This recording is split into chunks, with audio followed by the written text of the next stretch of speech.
Hi all, welcome back to the late night whistle then, as tonight we discuss Marti Cifuentes as what he could bring to Leicester City Football Club then.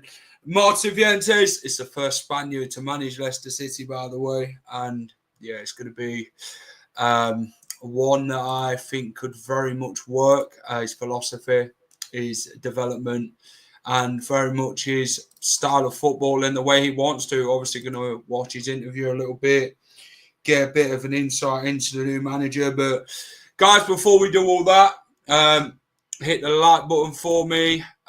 Subscribe to the channel if you know and you haven't subscribed already. Please get down and do so. It'd help me out massively. Yeah, let's see who's in. Looking forward to it, this one. Hi, Jack. Hello, Caleb. How are we? Clibbo, how are we, mate? Evening, Uncle Clibbo. Kuno, how are we? Let's get the Marti party started. I mean, that's what we're going to do on the late night whistle. We're going to get the poppers out and everything. No, we're not. We could toast a martini. What do you reckon? Evening, Jack. Hallelujah. We have a manager. I had no doubt. I had my doubts, but let's go. Easy tripe and onions. Vamos, Marti. Just seen his first interview. Very impressed. Well, that is it. You know, I've watched it, I've analysed it, getting lost with all these live streams. Leicester till I die, BTG onwards and upwards. Well, we've tried consistently putting out a lot of content, haven't we, regarding the new man. This is what I sort of took from his part of his interview. We're all going to sort of watch his interview and see what we think. But if anyone ain't watched it, but here it is. 40 seconds of it is philosophy.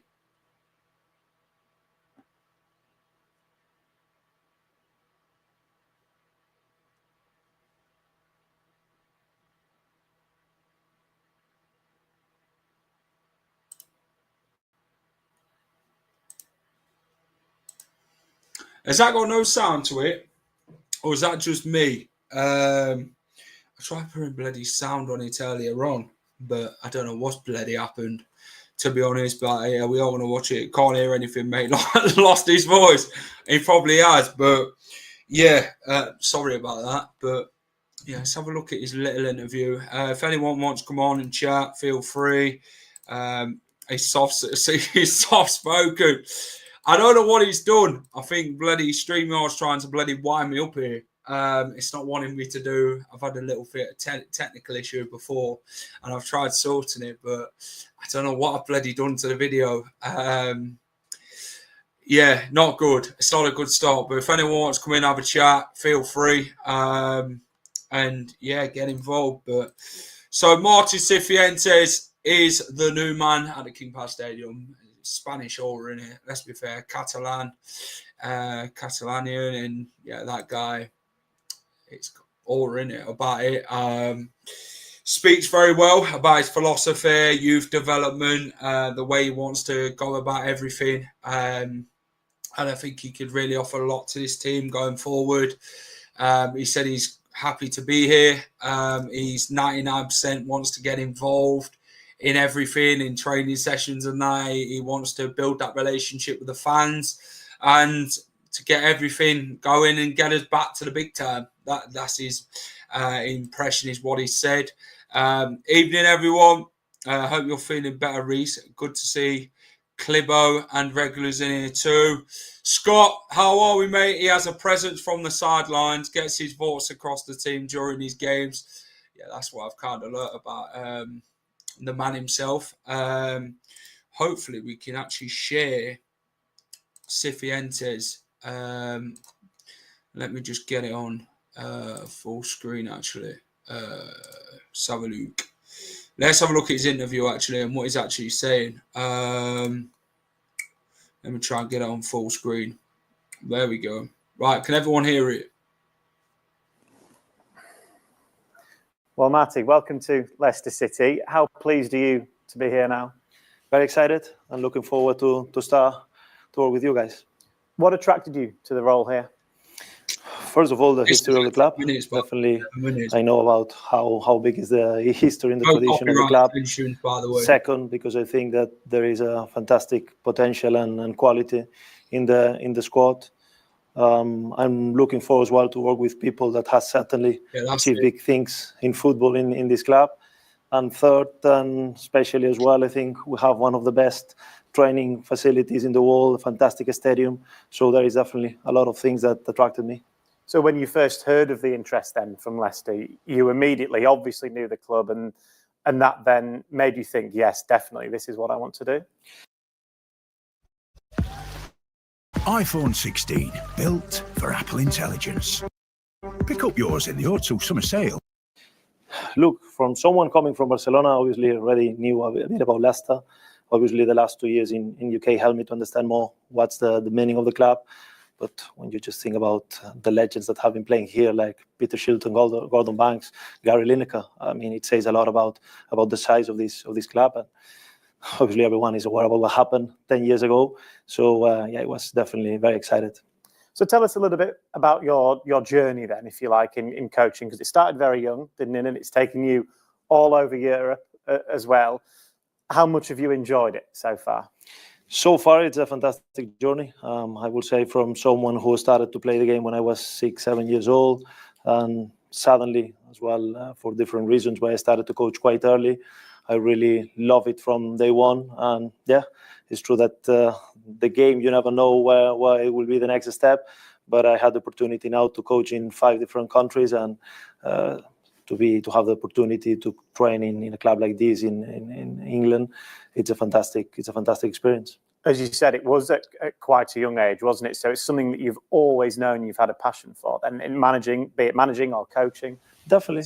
When I was playing already, I think I was 13, 14 years old, and I was starting to prepare lineups and kind of analyzing the teams. So I think it was very clear for me that I wanted to play as much as I could, but at the same time, it was always on my mind to start to coach. What I didn't expect is to start to coach as soon as I did, but so far I don't regret, just the opposite. I'm enjoying it every piece. In terms of that experience then, obviously during your time with QPR, you know all about the Championship. What have you learned about English football in that time, and what have you learned about the Championship itself? Well, definitely, I was watching a lot of games before coming to England. Everybody knows how tough, how ruthless this league can be. But the fact that it's 46 games, the fact that it's definitely a very demanding league in terms of not only the physical power, but as well mentally. It's a league that demands a lot from all the players, from the staff. So in that sense, I learned a little bit more about each team, about the ways of playing that you can find across the league. But for me, definitely, it has been a good learning the last 2 years. And certainly when you arrived at QPR, you completely turned around the fortunes at that club on the pitch. So is that something that you're always confident of doing, coming in somewhere and hitting the ground running straight away? Yeah, I always say that so far I've been a lucky coach, because it's true that we achieved, in that case, a very important, I would say, not only target, but a big challenge, because it was not an easy situation. But I say always the same. I trust that to achieve targets in life, to achieve targets, especially in football, you need from everyone. So it's not a one-man task. It's about especially the players. They must be the ones getting the headlines. But at the same time, it's about all the stuff behind the scenes, all the people that works relentlessly behind the scenes, and as well, especially the fans. And in that case, they play a big part of our achievement, and hopefully it's going to be the same here. You were certainly a very popular manager with the supporters at Loftus Road. Is that something then, clearly you've brought it up yourself, that is very important to you, and something that you want to build immediately when you come into Leicester? I think it's very important to build a relation with the fans, especially when we when we speak about clubs like Leicester with a fantastic support, and I'm looking forward to meet them, and hopefully we're going to deliver what they want. Because for me, it's not about me, it's about the team, that they feel this engagement every time we play, the way we attack, the way we face the games, the way we approach the games, that they feel that that's exactly what they want. Some days hopefully many days we're gonna win. If some days we will lose, I just want them to go home, be sad about the result, but still proud about the effort of the team. And that's definitely something that we're going to try to build together. And in terms of Leicester, you've tasted success already at King Power Stadium. What were your memories of that day? Obviously, a very important victory for your team there, but you've also tasted defeat there as well. So what did you like about King Power Stadium and the supporters? It was a fantastic atmosphere in both games. It's true that the last season game in the FA Cup, it was a bit special because all the fog and everything. But they have probably better memories in that case about the 2 years ago game. And in that sense, fantastic. It was an important victory for us. But I know about the quality of Enzo's team. Enzo did a fantastic job, and I'm looking forward to experience the feeling of winning as a home team. What can the supporters expect from you as a manager? Do you have a set philosophy, a set style of play? How do you see the game? Look, I was born in Barcelona, and I grew when Johan Cruyff took over in Barcelona, and definitely that shaped my way of watching football, of understanding football. And my purpose is always to be a dominant team. I want a team that has an attacking. Okay, if there's one AI site builder you need to meet, this is dope tech from Wix. Way of understanding the game, that despite we score the 1-0, we always chase the second goal and the third one. And I want the fans to have fun.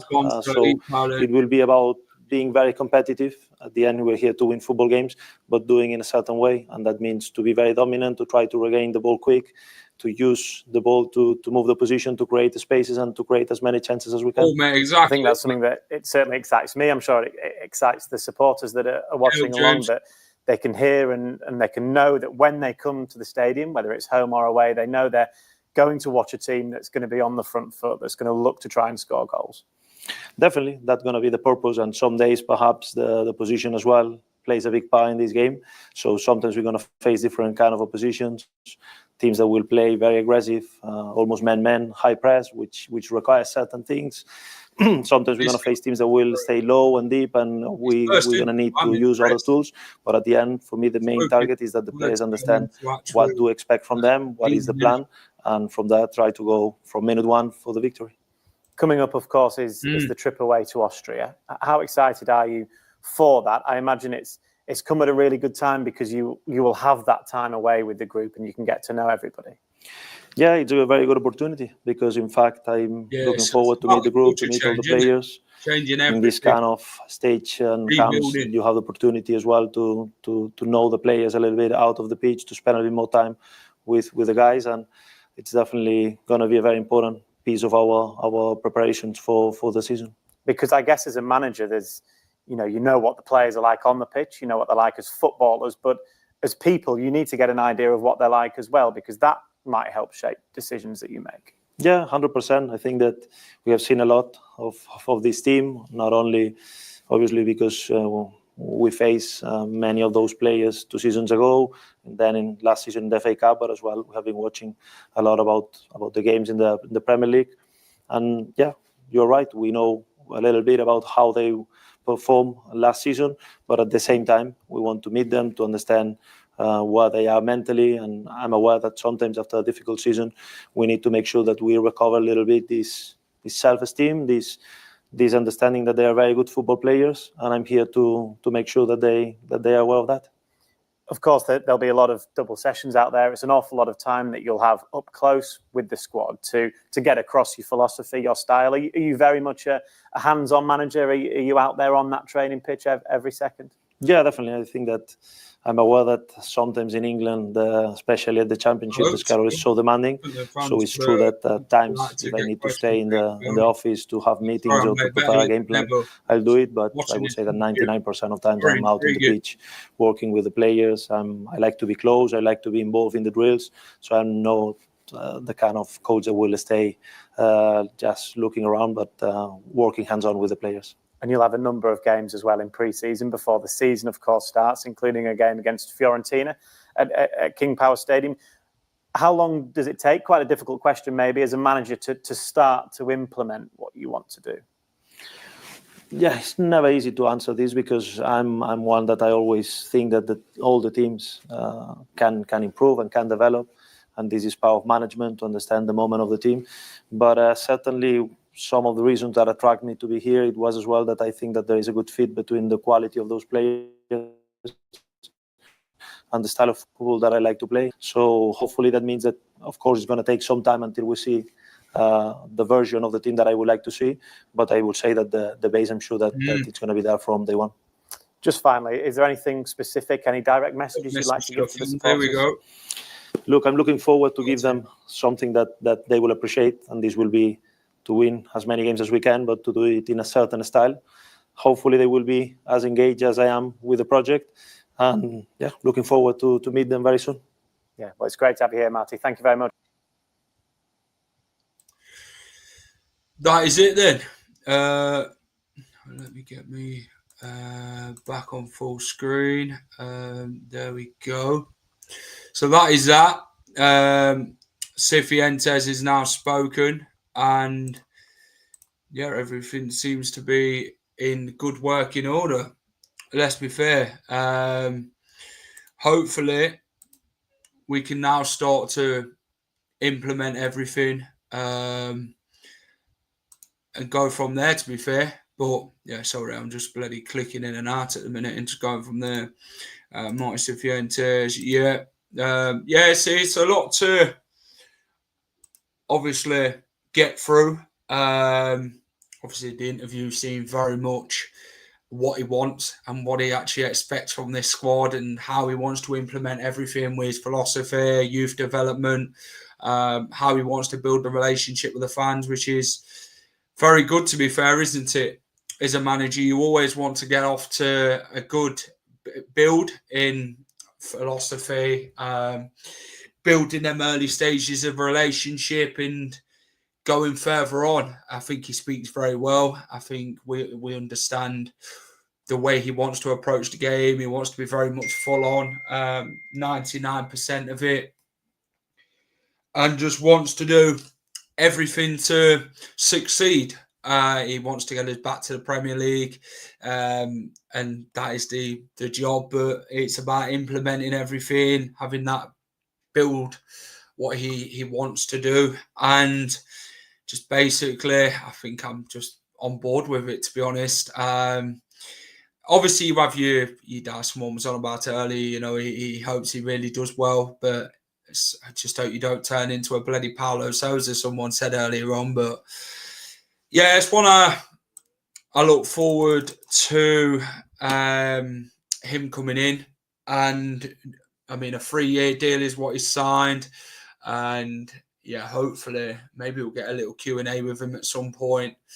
Hopefully, as fans, we can have more of an understanding. I think now it's about prepping for the championship, which is just over 3 weeks away. So there's a lot of work in like a short space of time. You know, I think transfers is going to be key, isn't it? The ins and outs. I know there's rumours about Connor Cody today with the Daily Record that he very much has hesitance to actually go to Rangers, and yeah, I think we've just got to sell him at a good price, to be fair. But like I say, if not many players, if players don't want to be, you get rid, don't you? You sort of implement that earlier on, and it'll give him an opportunity in Austria of these next 2 weeks to have a look at what he can work with and what he can't. So I'm very much on board with it about what he wants and how we go about getting it and that, and we go from there really. But go Marti, be good. They'll hopefully do a Q&A. Yeah, that's what I'm hoping. I'm just hoping we can actually I mean, he was good at QPR with his philosophy. Now he's very well spoken. It's about delivering them words into action, isn't it? Let's be fair, a lot of managers speak well. I mean, Steve Cooper made us believe that we were going to play bloody Barcelona football the way he was going on, and then we turned out to be bloody LCFC at one point, and yeah, words are cheap, but hopefully we can really get it going, get that martini on ice and play some nice attacking football like he wants to. It's about the opposition as well, the different types of oppositions. Some like to play really on the front foot, some just like to play low block football, and you have to plan for different games. So it is always about the opposition and how you analyse games and picking the right team, because this season we're going to have like 46 games plus the cup games and that, so it's about rotating and that, finding the right model. Speaks as good as he likes, but if the Chuckle brothers don't back him, then it counts for nothing. Exactly, he needs backing. We're not going to spend big amounts in the summer, are we? Let's be fair. We're not going to spend huge amounts. I mean, PSR is a bloody bitch in it, let's be fair. And it's the one that we are really much over our shoulder, but I think we do have a good squad. It's good enough to really compete in this championship. We don't have to. We're not going to sell everybody, but I think if we can get money for the players like Matt Hermanson, Wilfred Ndidi's, your Christiansons, your Fasses, Vestergaards, and players like that, then I think it's a good thing to do. But we'll see. We'll very much see. He just might get the best out of Daka. Jesus Christ, that's a big ask, innit? Terry, let's be fair. Hi, Jack. I'm very happy for Marty. He will do Leicester City proud. I hope so. I will back him 100%. I mean, listening to him for 40 seconds and that, you're like very much what he wants. So let me get extra per sec. I'll show you his little 40-second message that he actually put up. So let me just get it up. I will show you it because it is relevant. Where is it? I'm just trying to find it. Leicester City.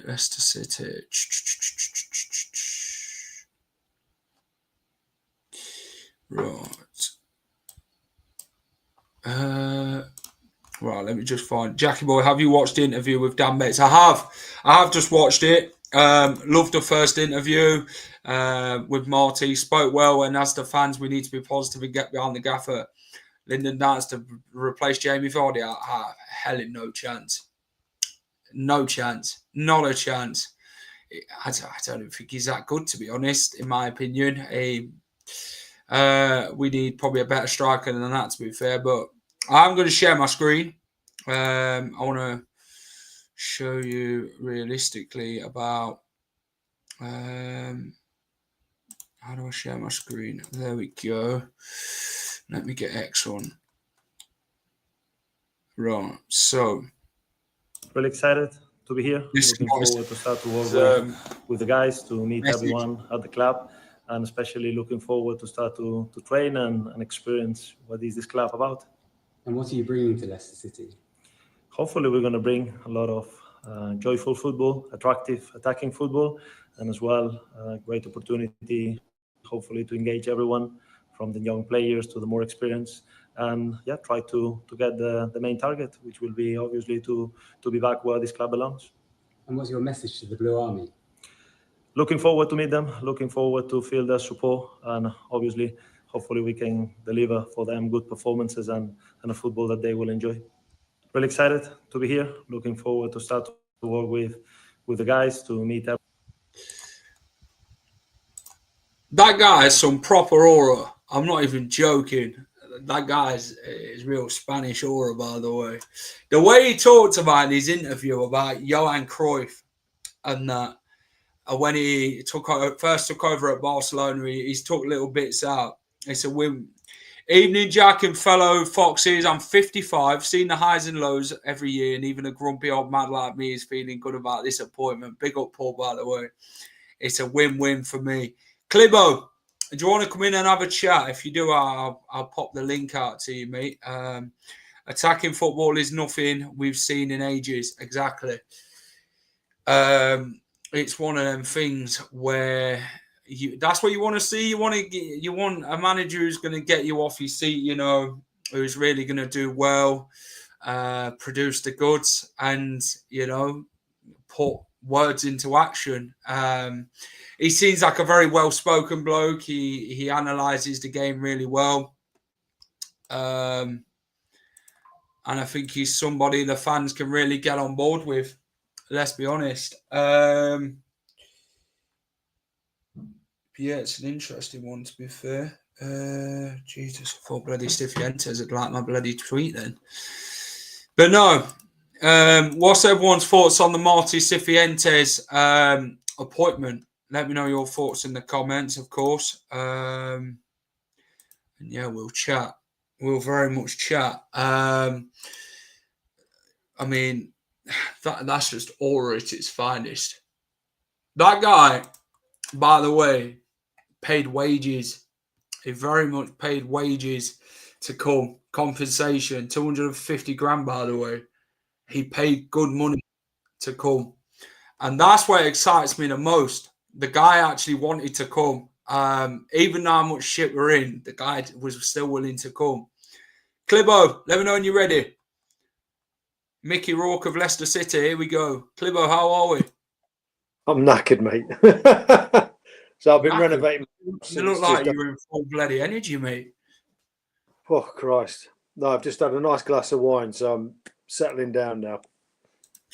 Clibbo, you'd have watched the interview with Cifuentes. What do you take from the interview itself, of how he spoke about his philosophy, what he wants to produce, and his development, and how he spoke about becoming a coach and learnt from Johan Cruyff and that? He spoke about that in his first interview. But what sort of amazed you, and what sort of points do you take from it? Well, I think he's very driven.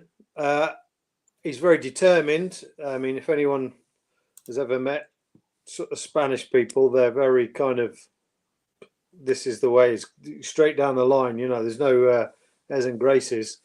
And I think that that's what the club needs right now. I know we were all talking about a Dyche character who will kick ass in the dressing room, but we wanted someone like that who could also play a nice style of football that the fans have been craving since Enzo, I guess. I think it will be a more exciting brand for me of football than Enzo. You know, like it was that slow build up with Enzo. It used to irritate me a little bit, to be honest with you. It got the job done, so I tried not to moan too much about it, because you know, you can't moan if you get promoted. It's a goal achieved, isn't it? And there was some beautiful passages of play under Enzo. But like with Vestergaard, he'd stand there with the ball and to stand and wait and wait and wait. And I think that frustrated a lot of the fans. I think this is a slightly quicker format. I think the idea that he has to sell before he can buy will excite him. I think he's up for the challenge of that. I like the idea of that as well, because we're not going to be sort of poncing stupid money out for no reason. It will give the opportunity to some people that may not have had the opportunity. And I think there's a few players, there's 3 or 4 players in there that are going to shine this year. Whether they'll be in the first team all the time is a different matter. But I definitely think that the youngsters will have a big impact, particularly with a 9-point deduction. I think that that's something he can really drive into them and say, look, this is your opportunity here. And somebody said in a chat earlier on Chris's program, it's just 3 games. Just take 3 games off the season. And I think the squad's definitely good enough to get high 3, 4, 3rd, 4th place with the 9-point deduction. That I'm going to take a breath now. That's all right, mate. Charles says we lost the halo after Enzo. Marti has brought it back. The guy has aura, doesn't he? I mean, I know we spoke about Ruud van Nistelrooy's dress sense, but that guy looks like a proper Spanish manager. You know, with the little shirt, the jacket, the chinos, and that. His dress sense is proper aura, but then words are only cheap, aren't they, Clibbo, unless you actually put them into action. And hopefully that's something he can do, because like he says, he's 99% wants to be involved in everything on the touchline and in training. He wants to learn about different players and different styles and what suits the team best. Well, I like it's something Reece pointed out to me is that every club that he's been to, he's just slightly improved. He's not gone from Accrington Stanley to Barcelona. You know, he's slightly improved each time. He's this will be, I think he's managed in 4 or 5 different countries. You can't tell me that that's not an amazing experience and that he won't have learnt a lot. I think if you look at how he changed the style of QPR pretty much straight away. I mean, they didn't just survive. They did. I mean, I think they were in sort of playoff form by the time he left. So, I think given the squad quality that we've got, and I definitely think it was a lot better than theirs. I think it's exciting. I think it's come at the right time. You remember a certain manager turned up late at a previous Austria camp once, and we didn't do too bad after that, did we? Yeah, his first actual interview was 10 years ago today, by the way, in that training camp. Yeah, Claudio Ranieri didn't go well. Some fans didn't expect it to go as well as it did under Claudio. Someone said, why Claudio Ranieri? Some wasn't happy with the appointment at that time, but then what happened, Clivo, and the rest is history, innit? Let's be fair. Well, yeah, and I mean, you have to say the same people at this club appointed him. The people that are appointed him. So we've got to kind of, in some sense, they're still here, so we've got to trust them with this one. I like the appointment pretty much straight away. You've only got to do a little bit of research into what the guy's background is. And I mean, we kind of know him from QPR. Yeah. And I should imagine before anyone was mentioning his name coming to Leicester, that's pretty much everyone else's opinion of him. It was certainly mine, QPR manager, or former QPR manager. If you look into it, I mean, his coaching career is extensive. It's varied. He's got a very progressive way of playing. And I think he's looked at this club. All right, you watch the interview and you can take it as, yeah, he's just saying all the right buzzwords. But I believe him because of what he's done in the past. He was... I mean, you don't get much better than the upbringing that he's had in coaching, do you? No, let's be fair. To come through the Johan Cruyff Academy and learn the way he has done in different leagues like Bromby, he did things in Sweden. He's been around the block, and he is a coach, 20 years of experience. That shows that he's willing to work and willing to do the tough yards to get to where he is. QPR fans speak about him. Someone speak about him very highly. They said that he probably couldn't get the more out of that squad because they didn't have the quality in players to do that. He had to be more pragmatic. He had to learn a lot more about himself in England. When he was at QPR, he had to get them out of a shit position. He had to really build that relationship with the fans again, with the club. So he had a lot to do at QPR in like a year and a half sort of time frame. And I think he'd done that quite quickly, to be fair. Yeah, he's an innovator. I mean, I think the great thing about what I've kind of learned about him is he looks at the situation and adapts to the situation. He's not coming like there are great managers.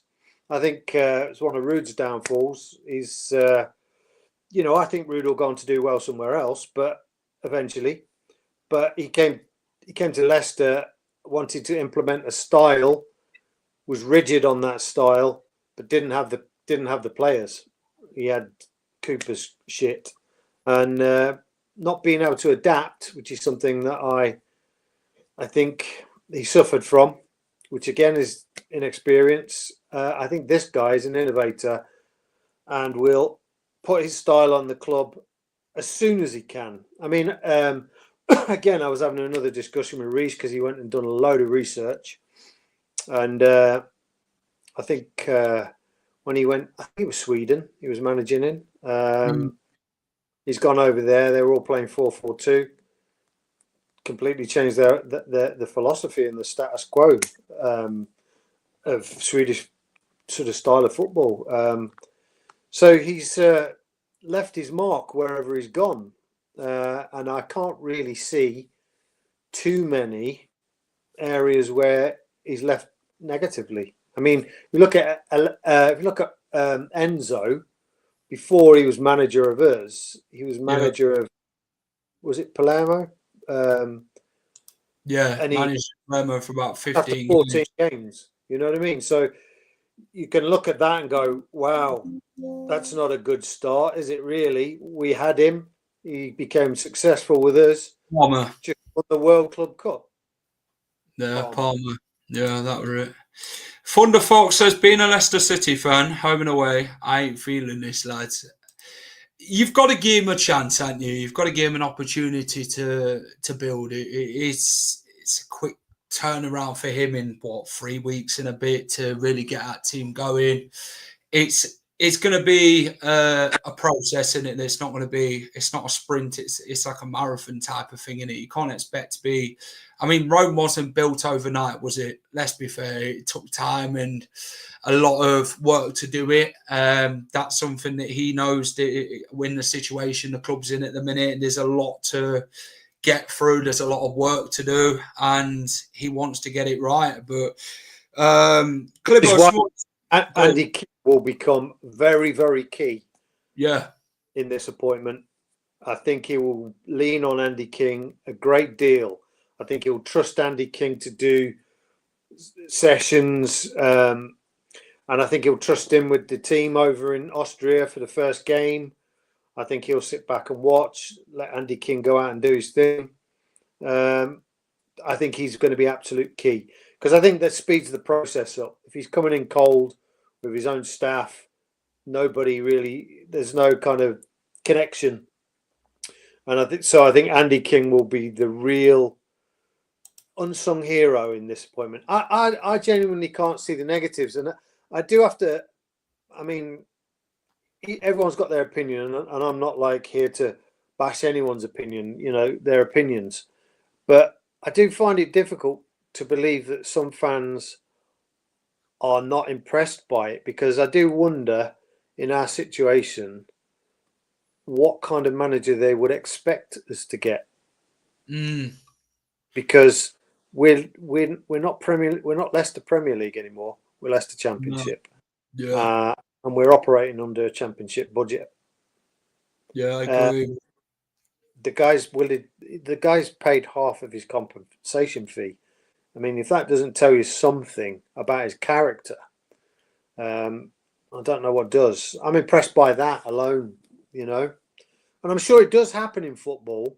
It just got highlighted with Leicester because we seem to be not giving much away. So I think they're just trying to find anything that they can use as media from us. Paul talks about from Ajax to Millwall, I believe, so he likes learning. But then he also goes to back his comment up. Didn't mean the Millwall thing is a slur. It just means he's willing to go into new environments and good for him. Yeah. Absolutely. I think the fact that we've given a 3-year deal, I mean, my understanding was it was going to be 2 years and a year extension if things go well. But on the other side of that, Reece, on the other side of that, if he's successful and somebody poaches him, then they've got to pay more money for him. That shows he's doing a good job, though, right? Listen, I never understood this, or, you know, I say never, you know, over the last sort of 10 years, I would say, I don't get why people, that's how football is now. It's like, and it's almost like any job, isn't it? If you're headhunted, you go for the money, you go for the success. it means that our manager's doing well at our club, and it raises our stock. So that if that manager leaves for another club like Enzo, we should be able to attract a better manager than we would have done if he's sacked. So, Reece, what's your thoughts on the appointment? Nice top. I like that. I Have a look that. on the back of that top. Who's on the back of it? Hang on, give me a minute. I don't know if you can see it. It's not Gareth McCauley, is it? Oh, it's Clibbo. Clibbo. Is that your shirt, Clibbo? Or I was about 3 stone heavier when I had that. So, it's too fat for it now.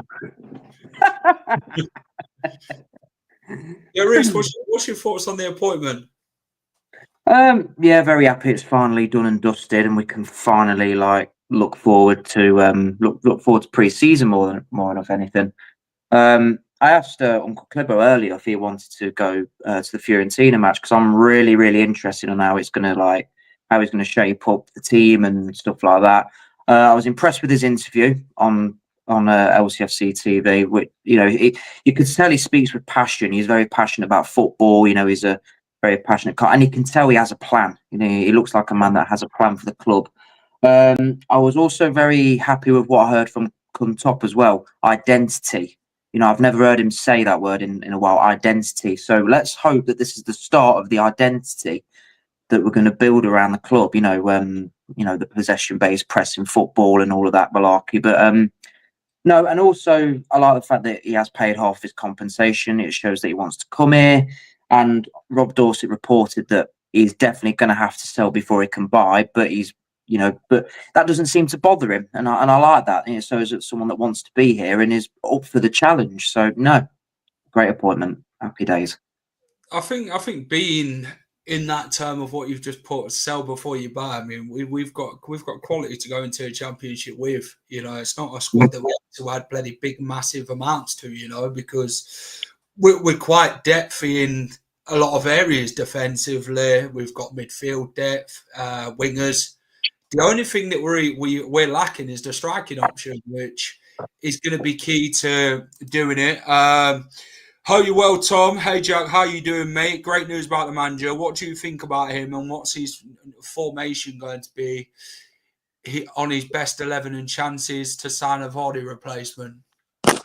I think it's a good appointment. I think it's one that's we've got to get behind it. We've got to give him a chance to, he speaks well. I mean, every manager can speak well, but it's the actions that matter. And hopefully he's one that very much to put that into place. I think it proves that he wants to commit himself to challenge himself a lot more as a manager and learn a lot more. And like I say, 20 years in coaching experience, it's a lot. And people say, yeah, but what has he won? It doesn't matter. He's got pedigree in coaching. Danny Rowe had pedigree in coaching. He's done exactly at QPR what Danny Rowe's done at Sheffield Wednesday. They've gone into shit situations and made them better and got them out of it. So he's proven in the championship. Formation wise is either a 4-2-3-1, 4-3-3, or he can use a 4-4-2, but in this day and age, you never use a 4-4-2, do you? Unless you go old school like bloody Steve McLaren or something. But Reece has done two 11s based on his tactics, which is quite impressive. Go on then, let's have a look. What you got? So this is what is available to him. I've done the 4-3-3 and I've done the 4-2-3-1. Yeah. So the 4-2-3-1. He uses the high advanced fullbacks. He wants the fullbacks high and wide. So So I've picked on the personnel that I think could go with that. So I've gone with Jakob in goal, Woyo and JJ as the two fullbacks, Nelson and Akoli. Mm-hmm. I've gone for Winks because I do think he's going to play Harry Winks. I really do. I think he'll fit the style. Bilal just a bit further forward in the number 8 role. Yeah. You've got Abdul on the right, Mavadidi on the left, Mongo or Alves fighting for that number 10 spot, and then I've got Daka or Ayew, because obviously they're the only two strikers we've got, or you've got Jake Evans as well there. The 4-3-3, this is more Enzo style, so I've got Jakob in goal, Ricky P and JJ as the two fullbacks, with JJ moving into a 3 when we're in possession of the ball, with Ricky P coming into his inverted role alongside Winks. I like the analysis. The two number 8s, I've got Bilal as one, but I've got Louis Page / Oliver Skip. Now, I think Oliver Skip can play a higher role because he's more energetic, and obviously Louis Page has got a goal in him and he's very attack-minded. And the front 3, I've got Abdul, Monga, and I've got Mavididi as striker to try something different out. What's Sports Club? I mean, I was all with it until he mentioned it. Well, I'll be honest with you, I like both. I like 4-3-3 better, if I'm honest. It's more adaptive, isn't it, to the style? Yeah, but I think with us only having Daka and Ayew, I mean, it doesn't fill me with confidence. It doesn't fill me with confidence at all. And I know that as a youth, Mavididi played striker. So I do think that he'd be able to do a job. And that does look like a nice system. I like the idea of Monga and Alves as 10s. I've got to tell you, I think that's super exciting. Two lads grown up together, bit of competition, both offer something very, very different. I think Alves would obviously play more games.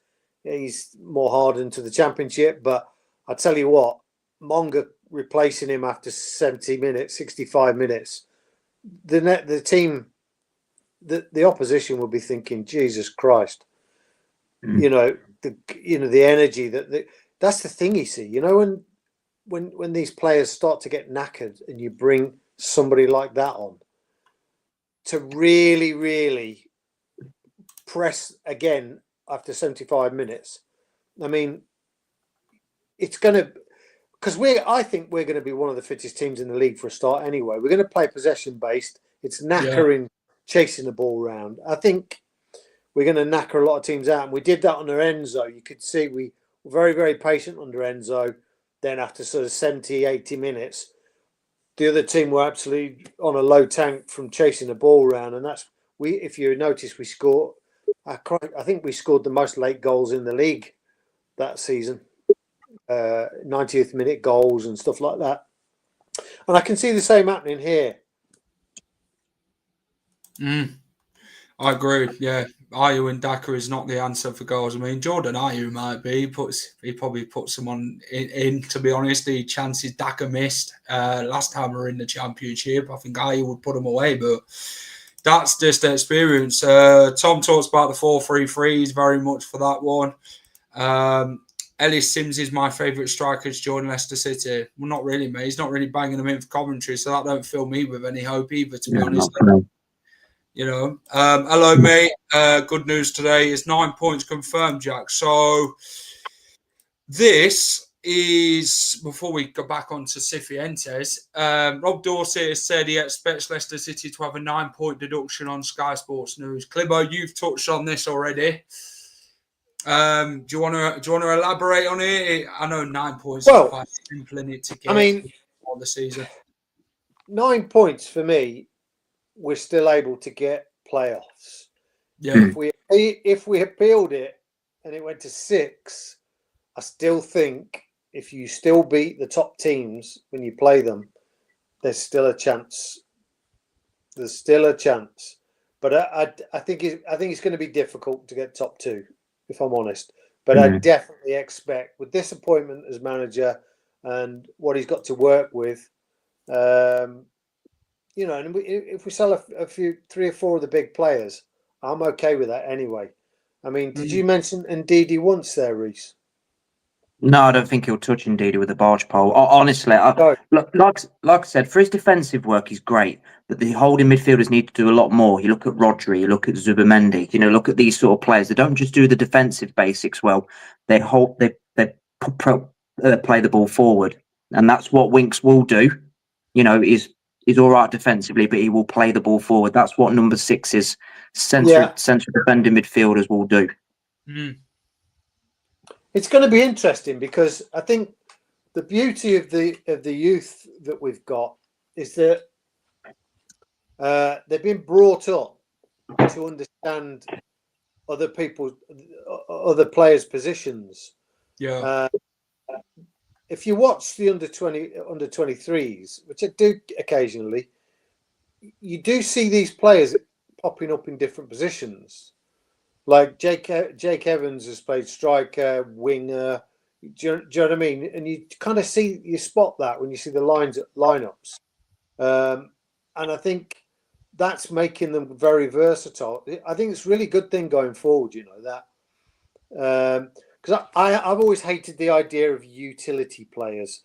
I don't mind the odd utility player in a squad, but I don't like that word. It all it sounds like to me is not good enough in one position. Whereas I think this modern player and the modern way of playing is you can get an understanding of everyone's position. You're able to move around the pitch, understand how other players are moving. If you're trying to defend and things like that. I do think it's important. Very progressive, that is. And I do think these lads are being brought up like that. So, yes, we might look at Monger as a winger, but I think Monger, he plays across the top three anywhere he wants. I even go as far as to say, I bet he could play as a striker, no problem. He would frighten them to death. I've not seen him really that much in the air. I don't know what his kind of heading abilities like, but I dare say if it's anywhere near as good as his feet, he could play striker. So in that 4-3-3 system, I've wrote down a little formation when we were in possession of the ball. So obviously you had Enzo ball where he had Wout Faes, Yannick and JJ as the back three, and then Ricky P and Winks. So he defends the transition with 5 players. Yeah. He defends the transition with 4 players. So one of the holding midfielders will get further more, and he attacks in 6s, whereas Enzo attacks in 5s. So that's the only worry with this system. It's very vulnerable in when we lose the ball and we have to get back and recover. But it does sound exciting for attacking football. Attacking with 6 players. That's what we want to see. We want to see our team push forward and get as many goals. And he did say in his interview, he says, we don't sit on 1-0s. We go for the second. We go for the third. And I watched BTG earlier do their analysis on it, and they did it perfectly. They were still going for the third goal, and they did end up conceding from it. They're the negatives to this system. But there's a whole. That's the only negative I can think of so far. I'm really excited for the football we're going to play. Well, he did say, and it's an old cliche, but it's one that is part of his philosophy, is that the best form of defence is attack. Mm-hmm. Yeah, exactly. And it really is. How that would work out if we ever got promoted, I'm not sure. That's my only criticism. He's not managed in the Premier League with, he's certainly not going to be managing us in the Premier League with a high-end team. So it'd be interesting to see how he would adapt. I do believe that he's the manager that would adapt, but it'd be interesting to see how whether he sticks with his philosophy of attack instead of, all-out defence. I somehow doubt. Yeah. Okay.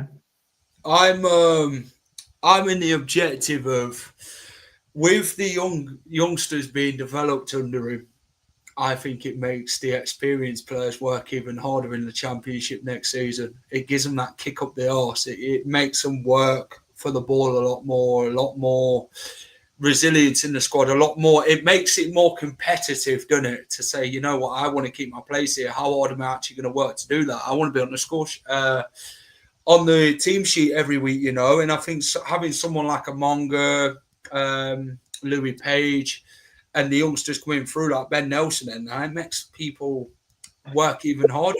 Like you're, I think pre-season, if they've not learned that in pre-season, yeah, then there's problems, because pre-season the older players have paled into significance compared to the young ones. That's all we talked about, the younger ones.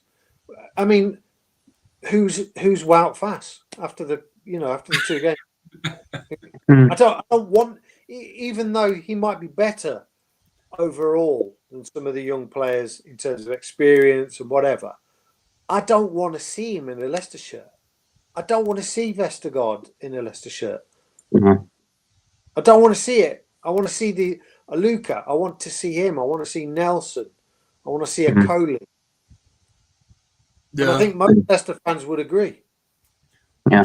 It's true what Armchair says there about it. I only hope past reputation counts for nothing. It's what you do for him that matters.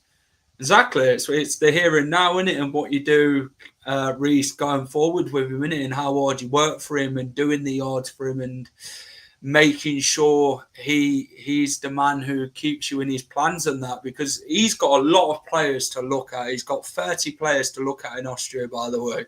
And he's going to narrow that down before the championship season even starts. So The thing is, though, Mm. the under-21s are not going to count as part in your 25. So he Yeah. could have a 50-man squad. Yeah, I mean, outside the tunnel, even when they are playing. Yeah, yeah, just More seats on the bench, Clivo. yeah. no, just going back to what you just said there, Jack. I mean, we've seen it with Vestergaard. You know, he got dropped by 2 managers, and then Enzo, he was Enzo's main centre back for that system. You know, like, and I think it was like 4 or 5 players said they wanted to leave, but obviously Enzo talked to them and told them what they're going to do, and you know they wanted to stay and stuff. But I get where you're coming from. Like, you know, it's a clean slate for them all, and it is a clean slate. But there's just too many exciting youngsters to not start. You know, Louis Page, Monga, Evans, or Aluka. You know, there's just too many exciting ones for them to just sit on the bench. I want to see him play, and I do think this guy will play, because I do think this guy will he will play them, because I see he's got a great reputation with young players. So I don't think you'll see it. Go on. Sorry, mate. Go on. Carry on. No, go on. I finished now. Go on. No, I mean, I'd like your opinion on this, actually, Reece, as well, because I've heard fans saying, "Oh, it would be really good to get a Luca out on loan to maybe a League One club," and I'm going, "What?" I think he could actually flourish under the new manager. So do I. If that guy can do well against, obviously he did well against Peterborough, it's League One level in it. You look at Leuven, they're probably a little step up further than League One, but you know, if these guys can compete in it and play with the experienced players, they're going to learn a lot every week, aren't they? They're going to learn a lot more about themselves training with these experienced players like Harry Winks and other players in the squad. So why can't they have a chance to prove themselves? In my squad. The championship young players. Yeah, well, I mean, like, I think there are a few that are ready to push for the first team. I think Louis Page is one. Obviously, we know Jeremy Monga is, Jake Evans. I think Aluko's about there. Jaden Joseph, maybe a championship loan, you know, just for one season, Jaden Joseph. But apart from that, I mean, I think that's quite short. I think that's quite short-sighted thinking. You know, you see a lot of these Premier League clubs bringing these youngsters, and they go straight into the team. You know, like if they're good enough, play them. Just play them. If you think they're good enough, just get them in. You know, like, I mean, I do think the likes of like Nelson, he's still young, but he's one of the more experienced youngers. You know, he's done his apprenticeship in other clubs. Same with Will Alves, so they definitely should be in the first, like, around the first team. But these younger players like Louis Pett, he's 16, he needs to go out on loan. But I don't believe in that. I think the game's moved on. I think if these young players are good enough, just fucking play them. Just play them. Clivo, Liam's got a nice message there for you, mate. What's that?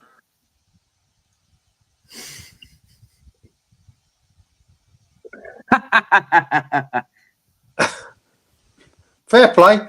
Feel free to disagree with me. I mean, like, I'm thick-skinned, but I only say it how I see it. You know, at the end of the day, and I'm more than happy to disagree with people. But it's, I think what I'm saying is a lot of what a lot of people are thinking. To be fair, I mean, I think you could have 20 guests on here replacing me, and I think those 20 would say similar things. I think certainly the ones that are in positive mood. I've stopped having the arse about being relegated now, and it does take me a long time to stop having the arse about that. Yeah, It makes my shit itch when we get relegated. It really does. But I've got over it now, and I just thought to myself, if we get a positive appointment with these youngsters, you know, it's a new era. We have to realise that it's a brand new era of you know, like you said about Top saying a new identity.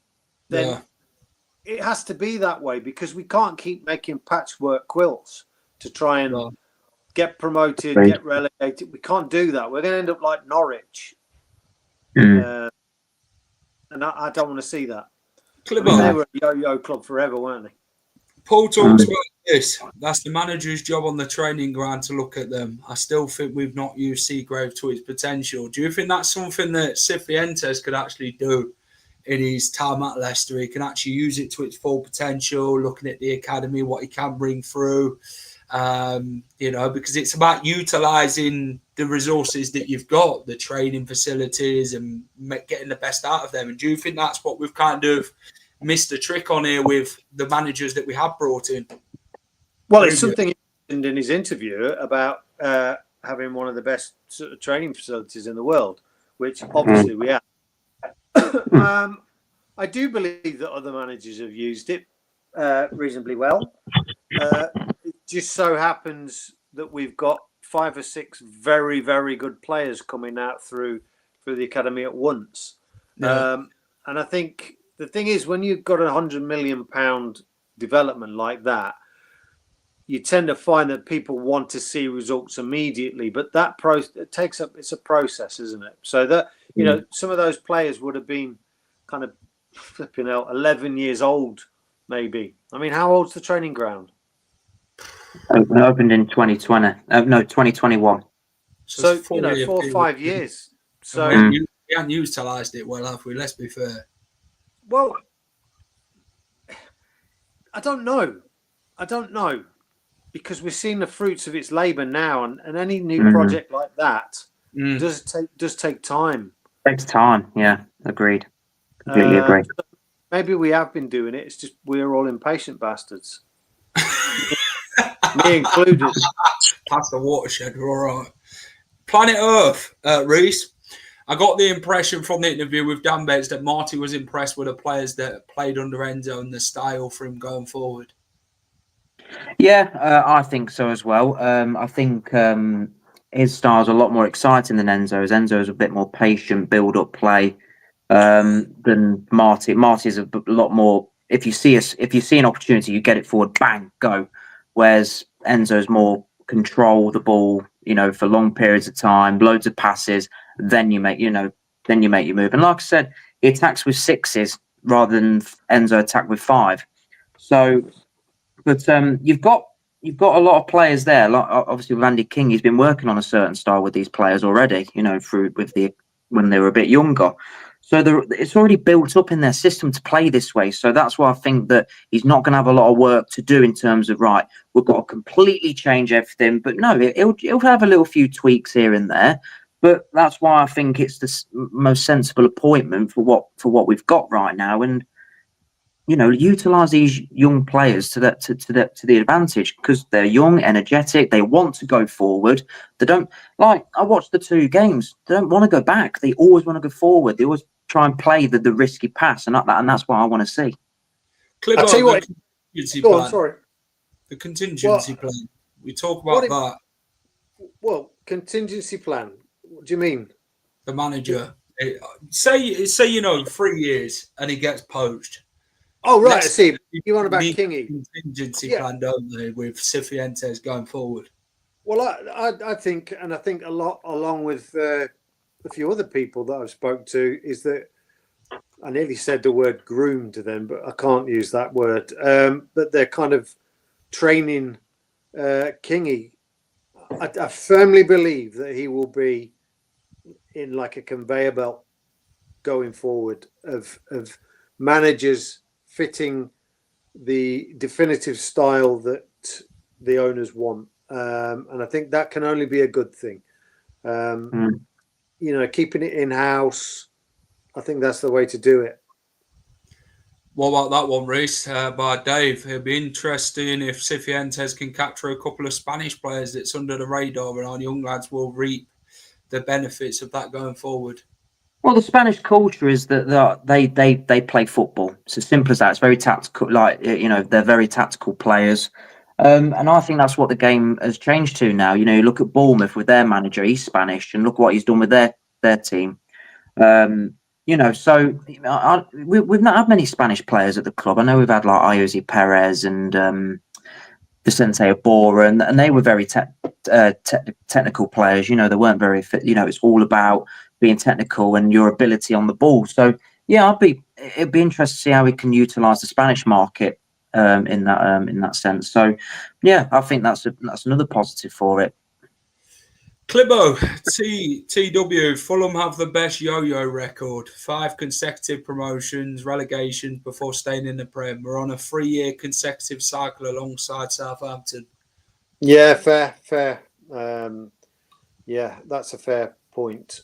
My point being, though, that Norwich are in that they were a yo-yo club and have stayed now shit, whereas Fulham have pushed on. I don't want to end up like, I'd be happy to be in Fulham's place right now, but certainly not Norwich's. Reece, the dead wood. Age players and high wages earners all need to go. We have a squad with some shrewd additions who will dominate this league, even with a 9-point deduction.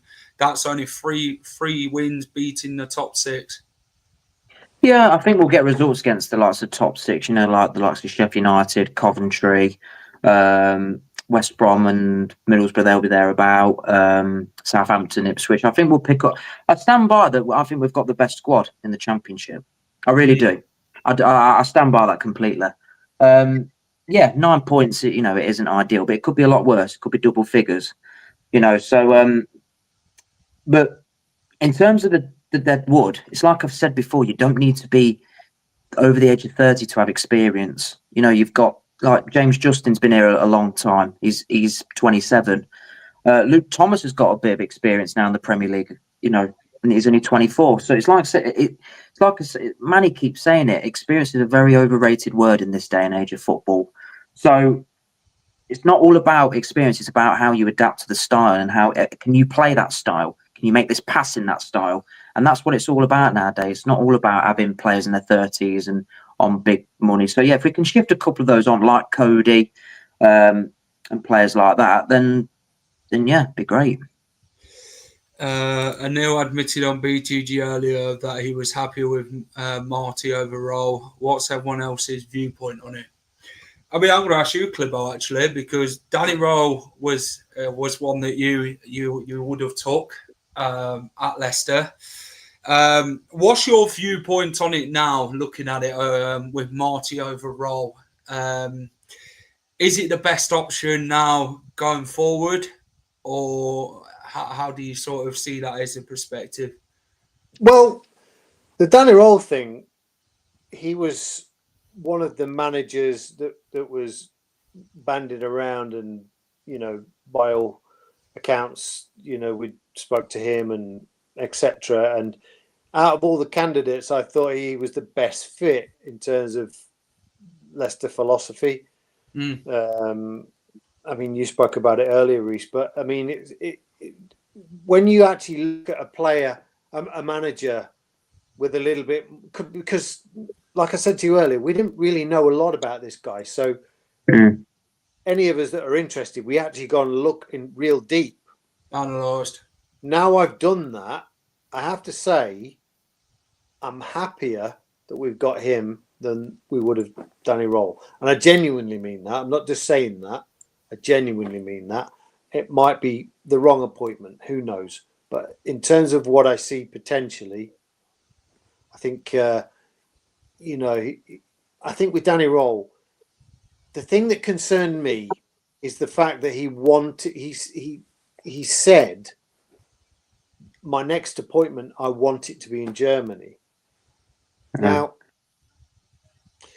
you know, at the end of the day, if this guy does well and a Spanish club comes up and he thinks, well, I fancy that, you know, that might happen. But to come out and say, when you've got potential job suitors in this country, I want my football to be played in Germany, puts you off, doesn't it? Just a little bit of an alarm bell. Just a little bit of an alarm bell for me. But I'm telling you, I think he would have done a pretty good job here, Danny Roll. But I'm happy that this guy's here. Reece, what about you?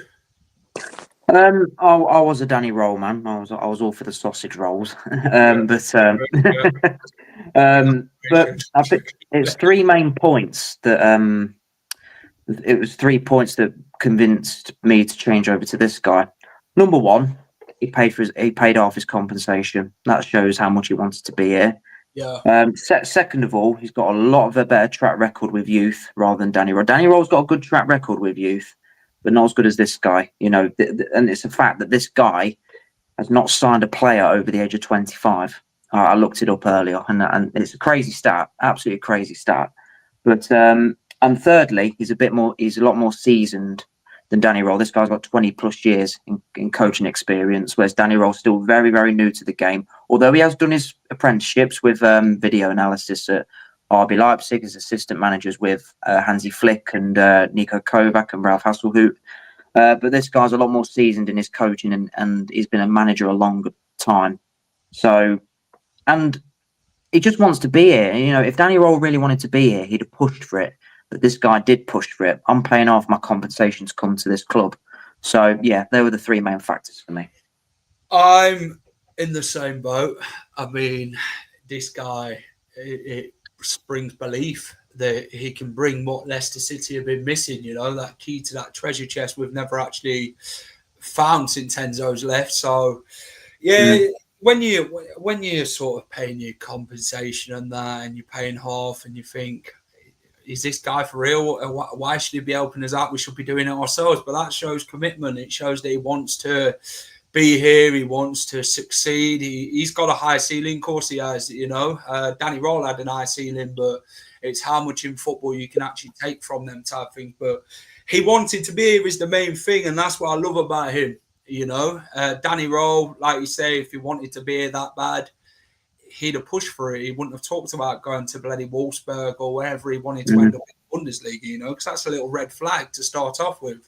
Danny Roll's worked for a lot of clubs, and that sort of gives me a red flag as a Leicester fan. So, okay, then, well, if he is to come over to Leicester, how many times is he going to do that for us in the first place, 6 months or whenever it is? He is doing well. So, yeah, Marty speaks well. He's got 20 years experience. His youth development is very well. Danny Rolls is as well. They both fit the system very well in what we want and how we want to approach the game and the style of football. But I just think Marty's got a bit more to him. You know, he expresses himself a lot more better. He speaks like a very experienced manager, let's be fair. But people always question, what have you won? But it's not about what you win in the game. It's how good you are at coaching the team that you've actually been given. So, and getting the best out of a shit situation. And I think Marti Cifuentes has proved that time and time again. And you look at Leicester's position, he's got to come here and work with a squad that's just been relegated from the Premier League, pick them up, get them fit, get them fighting and get them firing. And that's something I think he can do. On your channel, in terms of the sort of, I'm not going to say negative, but in terms of the not so sure, what's been the main comments about their reasoning behind that? Regarding what? Marty not being the one. I don't know. I don't know what I think a lot of people would have been Danny Roll. I think they're all put their eggs in one basket, hadn't they, with Danny Roll? Some would have liked Sean Dyche. I think it was about bringing stability, and I think that's something that they've sort of looked at experience over what other things have done. It's like, yeah, but you've only managed QPR. You know, it's not exactly appetizing. I think that's people's excuse. But Danny Roll managed Sheffield Wednesday again, a club that's struggling and they're in a real mess. So I don't know. It's one that's not many people know a lot about him, do they, Cifuentes? They just know Rick QPR and what he's done there. I don't think they know the backstory about him, his style of football, how he's gone from starting as a coach to his career to where he is now. So I think it's just the unawareness in it of who he actually is and what he can actually do. I think this is why people are put off. If you hear about Sean Dyche, you know what he's done in the English game, what he's produced, his promotions were Burnley and that, and things like that. And Danny Rowe's the same. He's proven he's done it at Bayern Munich as a coach, Southampton and everywhere else. So maybe that's why there were more force that him rather than Cifuentes. But just want to make one point on this. Yeah. And I thought about this earlier, and I thought this is actually true. So Southampton, Sheffield United, and Leicester, 3 clubs that are going to be pushing for promotion. Southampton get rid of Chris Wilder, an old thinking manager. They appoint a young coach. They could have got Sean Dyche. They could have got Gary O'Neill, all these malarkey. Southampton, they could have got Sean Dyche. They could have gone for Chris Wilder. They could have gone for Gary O'Neill. They didn't. They went for a 30-year-old coach. Leicester, you know, this is the way the game's going. These clubs are thinking, we want to play attractive style. We don't just want to sit and park the bus and get these players big and strong. This is the way that most Championship clubs are thinking now. Right, we want to go this route now. We don't just want to get someone like Sean Dyche who, yes, he may get us he may get us up, but it'll be boring football and the fans won't be happy. So, I'll tell you what. Oh, go on. Sorry, I didn't know. I thought you stopped. No, sorry, mate. So that's one thing. That if these bigger Championship clubs are going for younger, inexperienced, up and coming coaches rather than Sean Dyche and Chris Wilder, what's that telling you? I bet the top 6. I will say this here. I bet the top 6. If you add their ages together, managers, I think average will come under 50 years of age. Agreed. Yeah. Agreed. Okay, look at all the managers they've got. If you look at the top 6 in the chat, so look at some of the teams in the Championship. Kieran McKenna under the age of Will Still, Marti Cifuentes, Ruben Sayers at Sheffield United, Ryan Mason, Rob Edwards at Middlesbrough is not too old is he either. Frank Lampard, Ryan Mason, Frank Lampard. All young managers. This is the route that football's going. They're going for the younger coaches that want to play the attractive style of football. Whether they can do it or not is another thing, but that's the route. They want to try and play attractive football rather than park the bus and be all tough and strong like Sean Dyche and Chris. Look, Sunderland got a inexperienced coach, got a young team, and they outfought a very well seasoned Chris Wilder, style. Do you know what I mean? Like the younger, more inexperienced coach beat the old head. Yeah. So what does that tell you? Football now, it's not. I mean, I hate to say this, but when I was younger, it was a sport. It was a sport. Players were getting 500 quid a week. You know. Now it's an entertainment sport, and with the older generation dying off. Younger people coming through, season ticket holders, fans, and going down and watching regularly, they're used to seeing Pep players like that, like that, and their style of football. Now, if they're not entertained, you ain't keeping them at the ground. They'll go and support Man City. Yeah. So Leicester, from a marketing point of view, it's much more sensible to fall in line and not just think, well, let's play a style that will get us promoted. Because at the end of the day, you will get left behind eventually. You'll get left behind. And I mean, Agreed. I want to do anything to get promoted. I must admit this season, I don't. The idea of staying in the Championship for 2 or 3 years, it does my head in. Completely does my head in. But if we can do it within the first 2 years, I can, I can put up with it. The only caveat to that is if we do well with the youngsters and don't get promoted, get picked off in the first. They get picked off. and we haven't got the clout anymore to say to a youngster, "Oh, stay here." You know, they'll stay here for a season. If we don't do well, and they do, somebody will pick them up. Yeah. An agent are really, really good at convincing players. I'll move on. You'll get this. You'll get this. Whether you're first team is secondary now, isn't it? Sometimes. The thing is, touching what Reece said about the styles of football now, it's all data driven, it's all computerized. Managers like the analytics and that, don't they? They like to look at everything from games and how to improve the game. Sean Dyche's football would work. It's one plan in it. Wilder's football, it's one plan and that's it. They've got nothing else. These managers that are coming through now, you Cifuentes, you Will Steels, you Kieran McKenna's, your Ruben Sellers, they're very much data driven. They have one plan, then they have another plan. If plan A is not working, and, you know, this is how football is. Planet Earth, sorry, I called it bloody Planet A then. I loved in that interview when Marty referred to Peter Shilton, Gordon Banks, and Gary Lineker. Yes. It felt like you appreciated it. That's what you want, isn't it? Someone who's going to learn about the club's history. Straight Never Vardy, which I thought was quite. I thought it was good because everyone mentions Vardy, don't they? Because he was the present, but he's gone long term into the history. Very few fans, if any, have a problem with Martin.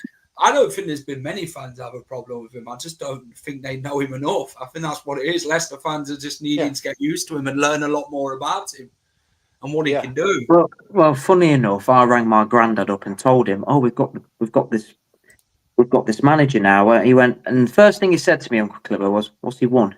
I went, "Granddad," I says, "I'm never going to be able to teach you about modern day football nowadays, but it's not about what." I know he's 70 now. I'm just making a point. You know, with the older generation of fans, you know, they just go, "What's he won?" Yeah. 54. Tell you what, you bloody would feel older, Paul, watching Leicester, mate. You know, it's one of them things. Going back to the manager thing, young players would look at a Dyche coming in and go, "Bye, I'm off. I'm not up for this." Wait, hold on there, Clibbo. What was he actually referring to? The comment, Banana? Pep ball is boring. He needs to leave the game.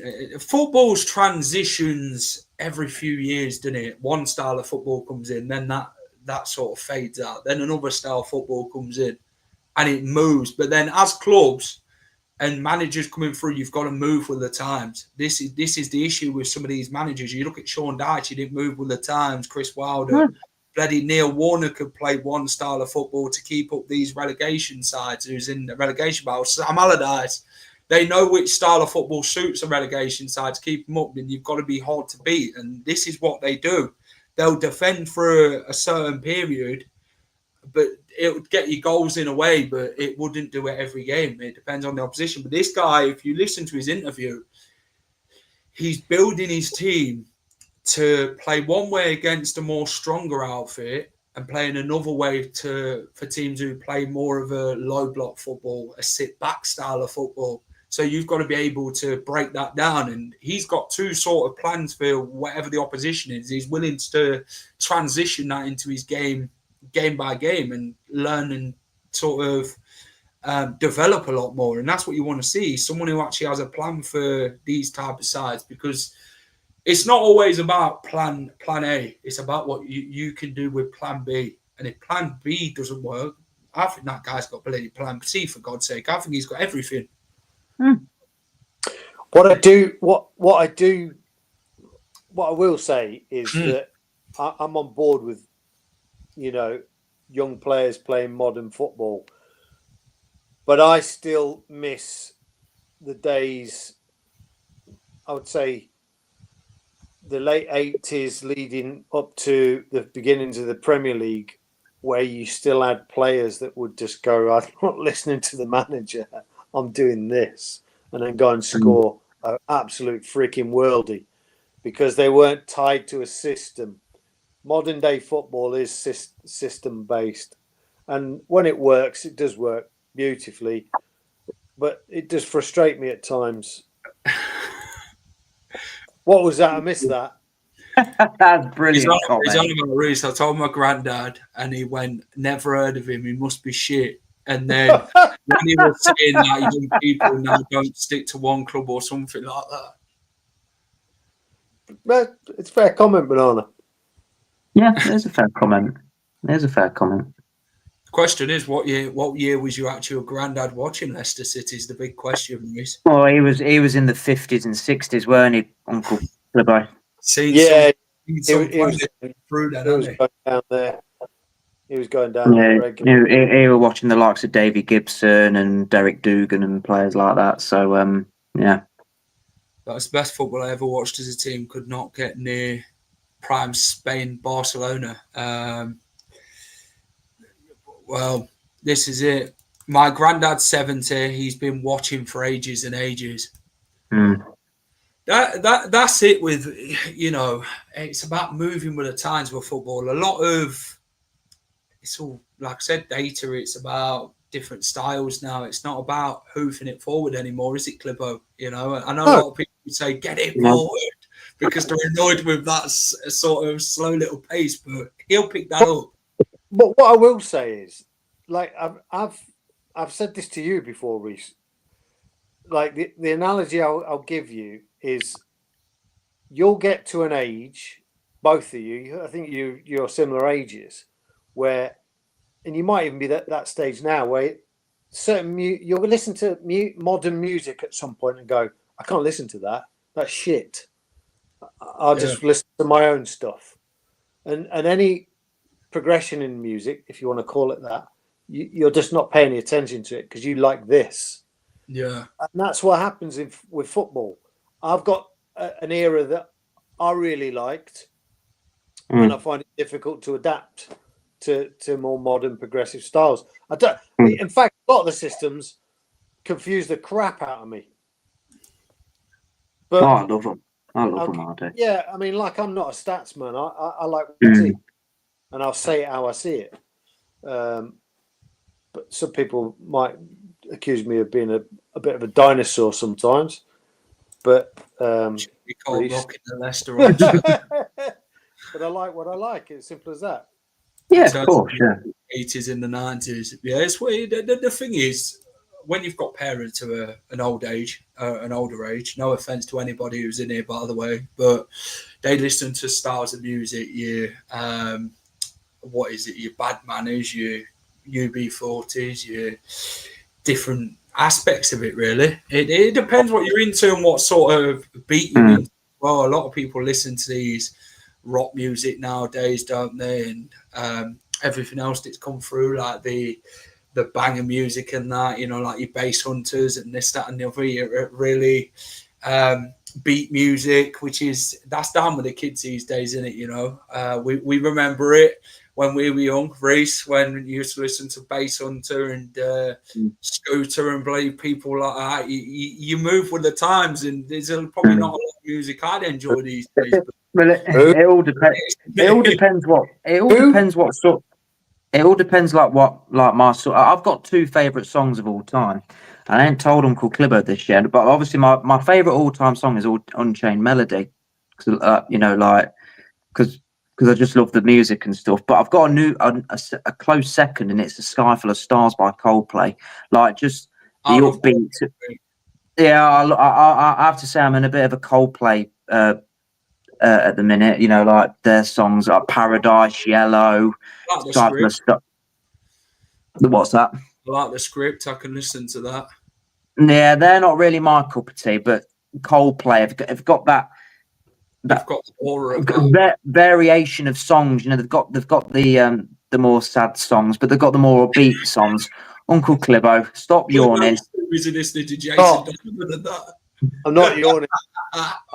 I'm merely patting my chin. Yeah, I'm sure. Clibbo listens to Guns N' Roses and Bon Jovi. Hey, listen.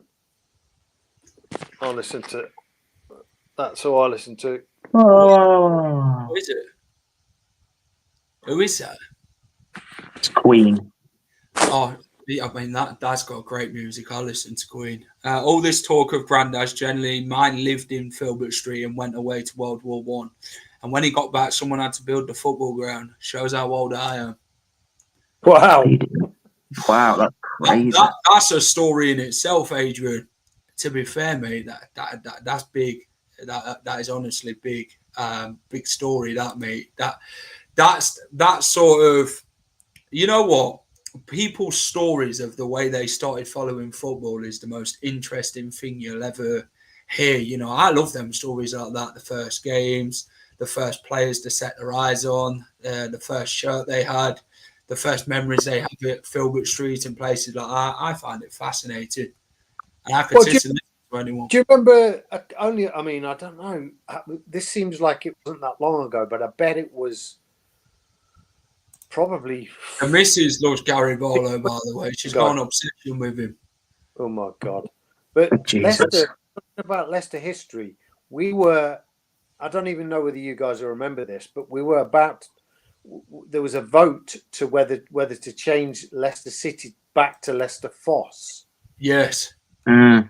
About 15 years ago, I'd say. Status quo, bloody hell. Yeah. Does that make you feel old, Clivo? Those two. Well, actually, in 1986, when Queen did their last tour with Freddie, Status Quo supported them. So that would have been a good show, wouldn't it? Dave says 1972, Coventry away, 2-1 Leicester, and going home to listen to Cozy Powell, whoever that is. Cozy Powell. I'll tell you a story about Cozy Powell. I'm a drummer myself. He's a drummer. He had a single called Dance with the Devil. And I was working in Brighton and I got to have a sit and had a pint with Cozy Powell. And I had a rabbit years later and called him Cozy after Cozy Powell. Clibo listens to Iggy Pop. He's based over. I don't like Iggy Pop. I know people keep saying I look like Iggy Pop, but I don't actually like Iggy Pop. I'm not really a fan. Not really a fan. And he looks like he's been dead 10 years and just been dug up. So I need to get some Nivea on my face, I think, if that's the case. 40th anniversary of Live Aid this week. Legendary Queen performance. The best ever. Bloody hell, we've gone from bloody football to music. We might as well make a music channel and ask everybody about the music. Oh, I could go on forever about music. I won't, but... No. Right, I tell you, before we leave it here, describe 3 words on the appointment then. It's difficult that, you know. I think, did you mention that earlier? And I was about to comment, and I could only get like 2 words or 4 words. Go on then. I would say, well, it's 2 words. Club master stroke. Club master stroke. What's your thoughts on Xavier Carr? Surely it's calm and collected. Well, I mean, like I've done my research on Marti. Not so much him. But what I will say is, if Marti trusts him to be his sidekick, then I'm all good. I'm all good with it. You've got to trust the process. Nivea, polyfiller, mate. Oh, that's harsh, man. That's harsh. I can take it. Thick skin. Yeah, appreciate it. Clibo, thanks for coming on, mate. That's all right. Appreciate it. I'll catch you again in another stream when we get more news on Leicester City. Hopefully next time we'll be talking about transfers. Yes, that would be nice. Cheers, Clibo. Been enjoyable. Take it easy, boys. That is it from me then. Take care. Love you, Clibo. Some love for Clibo. Guys, hit the like button if you enjoyed this stream. Subscribe to the channel if you know. It did go into the final jukebox in the end, talking about music and that. But yeah, we've had a good chat on Marti Cifuentes. Take care. Have a great rest of the night, wherever you're up to. Thanks for watching the Late Night Whistle. Bamos. Marti Cifuentes. Take care. and I'll catch you again soon.